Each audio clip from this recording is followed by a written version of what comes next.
Howdy folks, Doc here with Last Best Tool, and I'm wondering if Mossy Oak just harbor freighted Gordon, or perhaps maybe Mossy Oak harbor freighted Leatherman.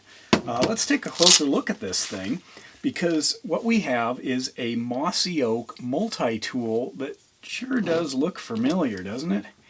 Now, I did a video on the Leatherman Signal a while ago, and I thought it was a little bit more marketing than, function. Just some of the things about it seemed like there are better ways to do it. It's more like an emergency, but you don't usually store something like a $140 multi-tool as an emergency. I don't know. But you know what? I think I had a problem with it because of the color. So I got a green one, and now I feel much better. In fact, this has that topo pattern on the blade. So I'm a big fan now of the Signal. But that makes it look really close to what Mossy Oak has got here. Now, Mossy Oak is actually, I consider it more of a budget, kind of hunting-oriented, hunting lifestyle clothing and gear company. I mean, you go, if you have a problem with the budget side, take a look at some of the other brands.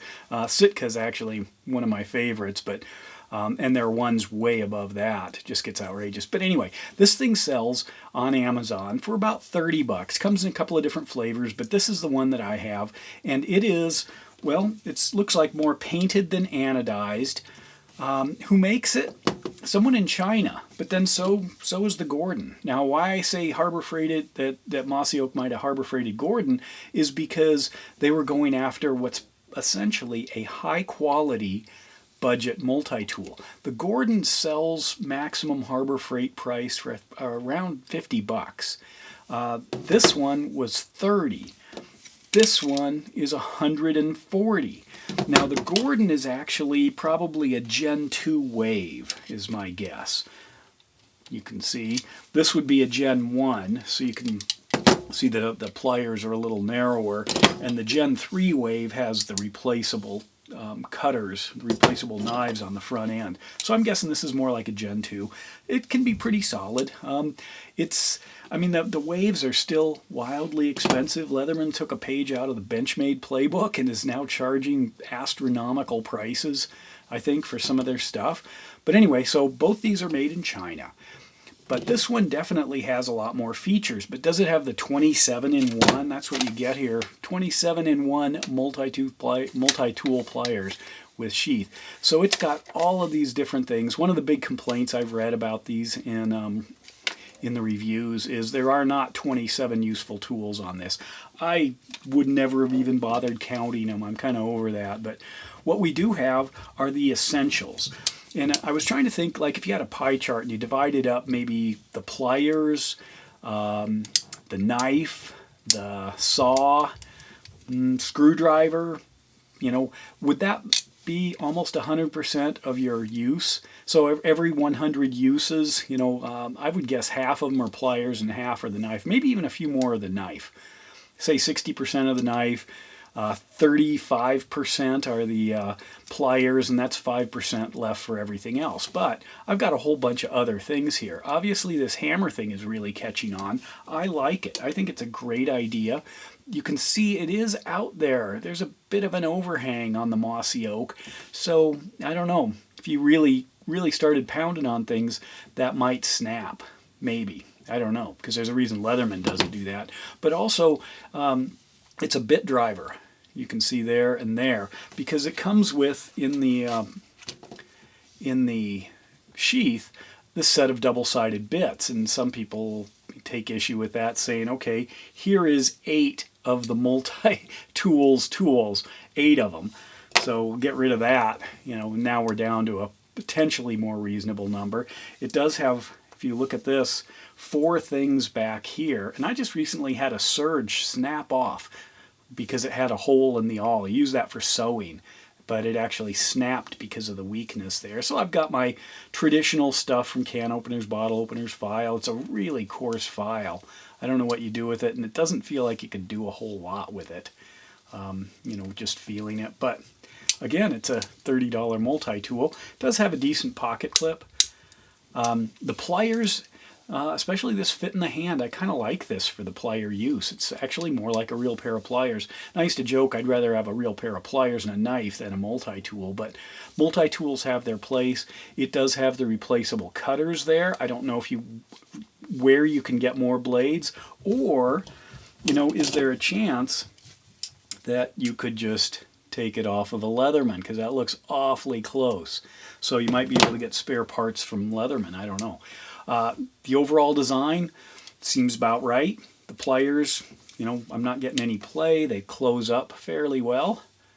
You can see all the way around. I don't have any hesitation there. And a lot of times little pliers, little thin pliers like this, they aren't for big work. You know, pulling slivers to maybe pulling pins, pulling split rings, bending things, a little bit of, you know, backcountry fabrication. Pretty nice, I think. It feels good. I've had a lot worse. In fact, this one here, let's see, where did it go? This guy, look at this. This is the Fine Tool Corporation.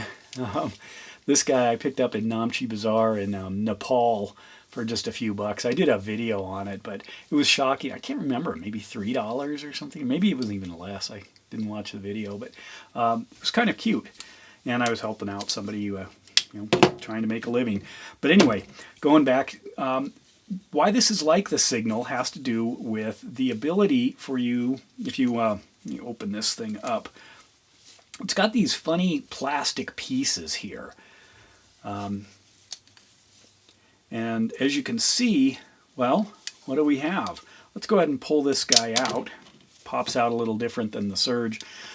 This is actually a whistle and a little fire steel. Let's test the fire steel. I have not used it.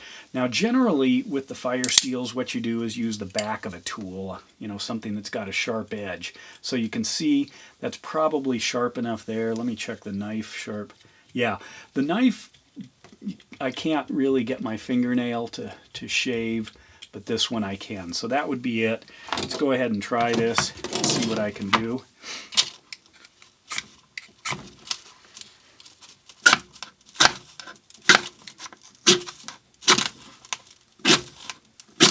Yeah, there was some. Yep. Could I get a fire started? I bet you I could. It's not crazy, but once I cut down into that, yeah, you don't get a lot out of these, and you thin them a little and they break. Whistle, it's really high pitched. Now, what you could also do is get an inexpensive tool like this, and then supplement it with a real, you know, a higher quality like a Swedish Fire Steel or an Exotac. If you want a little tiny, no, that's the Striker. I did that in the last video too. A little tiny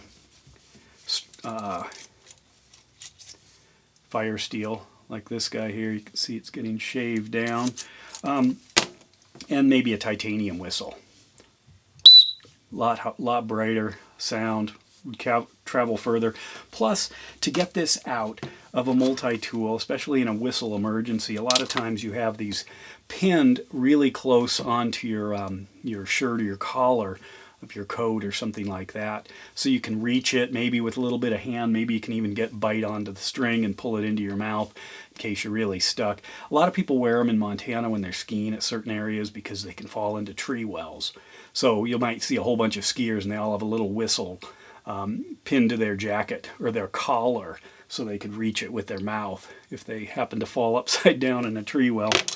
But anyway, so yep, that checks out. That checks out. The whistle's a little weak. Let's try the knife blade here.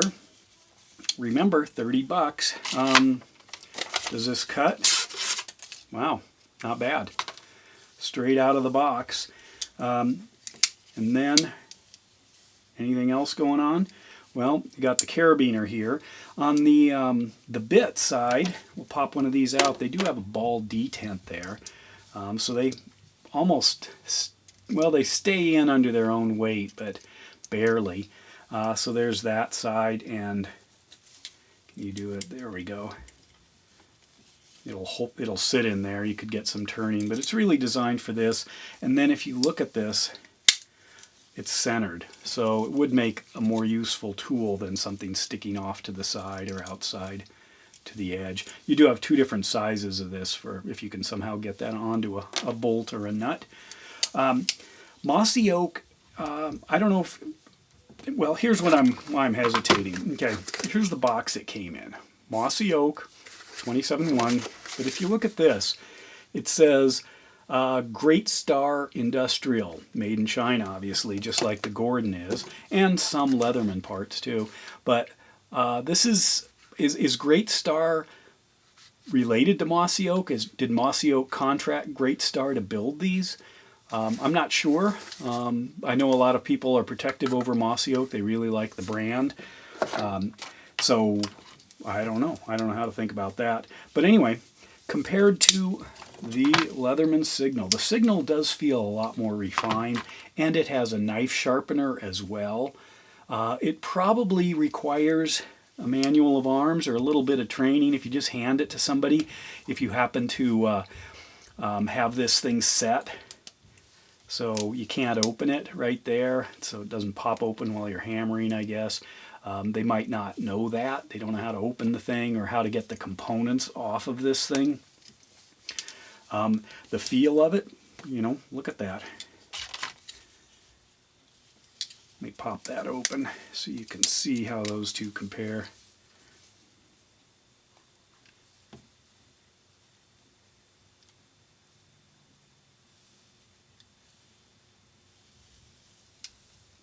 Very similar. Anyway, Leatherman, very nice presentation. Good EDC tool, maybe an emergency tool, something like that. But the $140 retail price on these does put them a little bit out of reach. So I would also say that perhaps this Mossy Oak might be a training tool. Sometimes people buy multi-tools and they're not sure, am I going to like it? Is it going to do all the things that I want it to do?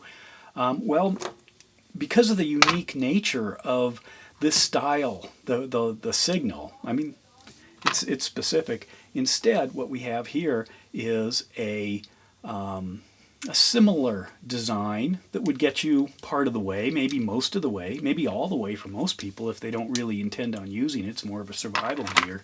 And then what do? They might say, absolutely love this thing. This is it. Maybe they want to upgrade. Or maybe they just use it till it breaks, or they find something better, and then they aren't as invested in a very specifically designed multi-tool. So anyway, let me know your thoughts, and if you've got experience with any of these that you want to share, and I'll put the link on Amazon for this guy. It's surprising. It feels good in the hand. They've really covered a lot of bases, but I guess if you've got something to follow, if I said that nicely, then in fact it's a lot easier. So there it is, the Mossy Oak 27-in-1 multi-tool, or Leatherman Signal look-alike. And with that, Doc out.